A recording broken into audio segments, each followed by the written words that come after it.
Hello everyone. This video is in continuation to our videos on genetics for grade 12th. We have already done the different types of genes, collaborator genes, duplicating, complementary. In this video, we'll talk about polygenic inheritance. Fine, a very important topic where we are going to discuss about the skin color, the different genes responsible for skin color with a cross, and also I'll give you a tip to save time and come to a ratio which is the end result, which will be very helpful for you for MCQs questions. So watch the video till the end. In the end, you will get all the important pointers with the cross and the tip on the screen or the board, sorry. So we'll start with it. First of all, polygenic inheritance. When I say polygenic inheritance, it's also known as quantitative inheritance. That means quantity or number of genes matter. Quantity or number of genes, they matter a lot to give an expression. When I say polygenic, poly means many, genic means genes. When the expression is controlled by many genes, we call it polygenic inheritance. And in this, we talk about a very common example of skin color, where we discuss that how the genes are responsible for the appearance of melanin in the individuals and are responsible for the color of an individual. So herein, many genes. So how many genes when we take the example? First of all, the example which we are going to take is skin color in humans. We are going to talk about it. Now, when we talk about the skin color in humans, it is controlled by 3 genes. 3 genes are responsible for expression. How? The dominant genes will determine amount of melanin produced. What is melanin? Melanin is a pigment which gives color to our skin. Large amount of melanin means dark color and less amount of melanin means light color. So, amount of melanin in an individual will be determined by the dominance of these genes. So, we'll now start with the explanation. Now, herein I said there are 3 genes. So, maybe the 3 genes which control are A, B and C. These 3 genes are responsible for production of melanin in an individual. So now we are going to talk about the categories, that how is their arrangement responsible for the appearance of melanin. Suppose we'll take the first category. Suppose all are dominant. Genes are always, alleles are present. So all are when dominant. Here, maximum melanin production will take place. That means in this, the individual is dark in appearance, or you can say darkest, black of all. Next condition is, suppose they are in a heterozygous state, one dominant and one recessive. Here, intermediate melanin production. Fine. So herein the colors, they vary. So melanin production is not that much. So it will vary from black to light black to an intermediate color and then move to the fair one. So it is an intermediate production of melanin. And the third scenario is when all are recessive. Herein there is no gene which is because in dominant state only it will produce melanin. So here there is no dominant state, that means no melanin. No melanin production, and hence they are albino. That means they do not have melanin, they don't have melanin at all. So these are the three scenarios, which are three possible conditions. Either all will be dominant, but we have different intermediate stages in between them. We'll talk about it. But abhi ke liye, when all are dominant, melanin production is maximum. When in intermediate state, it is intermediate, not maximum, not minimum. And when it is all in recessive, they are albinos. That means they do not produce melanin at all. Now, according to this melanin production arrangement, we have a key. So I need some space, so I'll write it somewhere else. Maybe I'll reuse thoda sa space. Fine, I'll write it here so that I can make the key here. All are recessive here, so no melanin, and they all are albino. Fine. Now coming to the key. The first situation would be that all of them are dominant. The condition would be, और पहले मैं यहाँ लिखती हूँ, either it is a black condition or it is an intermediate condition, or one last we got, it is an albino condition. Fine, these three conditions we have written. So black, intermediate, and in between these we have very dark, and then we have usse thoda sa kam dark. Here we have fair, very fair, and then finally albino. So what determines this? The amount of dominant alleles determine this. So I'll write it here. If it is a black scenario, all the 6 are dominants. 1, 2, 3, 4, 5, 6. All the 6 are dominants. If very dark, 5 dominants. If dark, 4 dominants. In an intermediate stage, 3, 2 dominant, 1 dominant, and no dominant or 0 dominant. So we will be needing this key. I'll write here, it's a key, because we are going to decode our cross with the help of this key. So it's a very, very important key. You should be very, very much aware about it, that if it is a 6, all the 6 are dominant, it's a black condition which will move down to albino depending upon the, now you can see that the dominant rate is reducing. The amount of dominants are reducing. So we'll find out how. For this we have to make a cross. So we'll make a cross here. For this cross we need a lot of space because it's a big cross. So a cross is made between two individuals, a black and we'll take a black and an albino, which are two extremes. A black individual, sorry, it's not working. A black individual and an albino. Fine. So when I say a black individual, suppose we have, and here we have, fine. So which offspring, or what are we going to get in our F1 generation? In our F1 generation, we will get all will be in an intermediate state, because all have heterozygous scenarios here. So the gene gametes which are produced in F1 generation, all are intermediates. Fine. And how many gametes are produced here? The number of gametes which are produced are 64. So all the 64 individuals are, I'll write it with another color, all are intermediate in state, and there are 64 offsprings, or you can say 64 individuals. This is very important, you can just learn it up. Fine. So in F1 we get this. Now we are going to self it as we do in any of the cross, but here I just want to specify this cross is very different from the dihybrid cross, so don't use the same method here. Fine.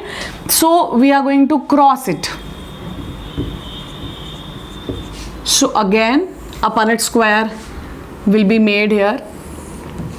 I'll just, okay, so in a Punnett square we will arrange them. Now before writing, I'm sorry, before writing the Punnett square, as I told you that it is different from a dihybrid cross, we will first of all write the amount or number of gametes and what type of gametes are formed here. So after you do this selfing, the gametes produced would be 8 gametes. This is also a very important question. How many gametes are produced in a skin color wala cross in F1 generation when we start the crossing? So that is 8 gametes are produced when the selfing is done. So we'll write what are these 8.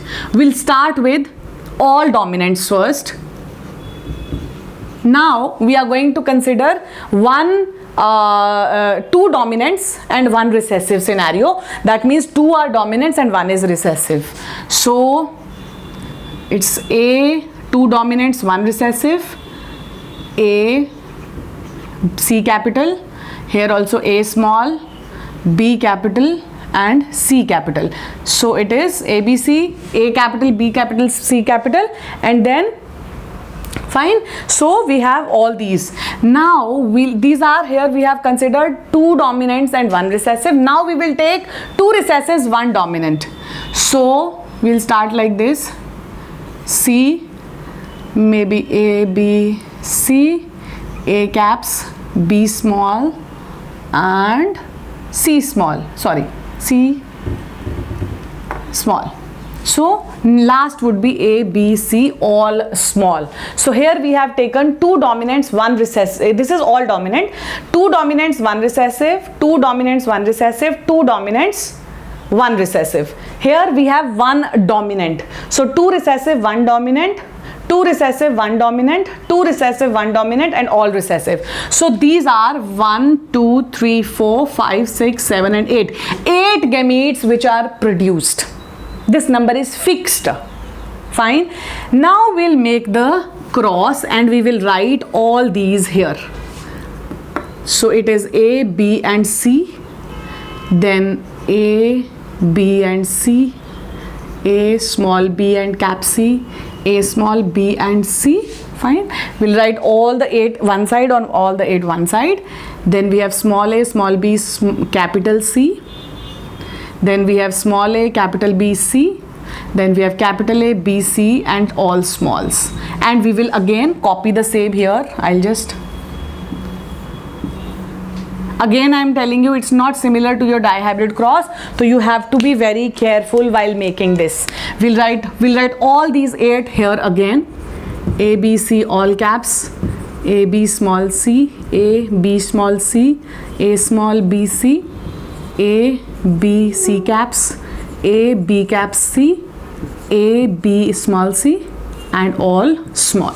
So if we will start crossing it, it's going to be very, very difficult. So I'll give a tip here which I told you. We will count the number of dominants.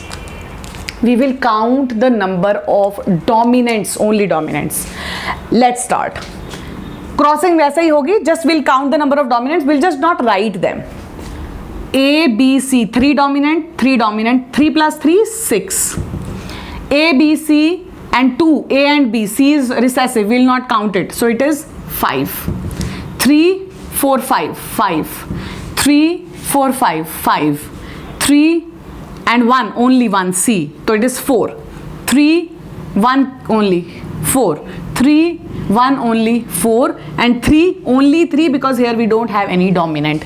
In the same manner we'll write all the dominants, number of dominants here. Again 2 plus 3, 5. We'll write like this. Here we have 2, 3 plus 2, 5, 3 plus 2, 5, 3 plus 1, 4, 3 plus 1, 4, 3 plus 1, 4 and only 3. So it is only 3.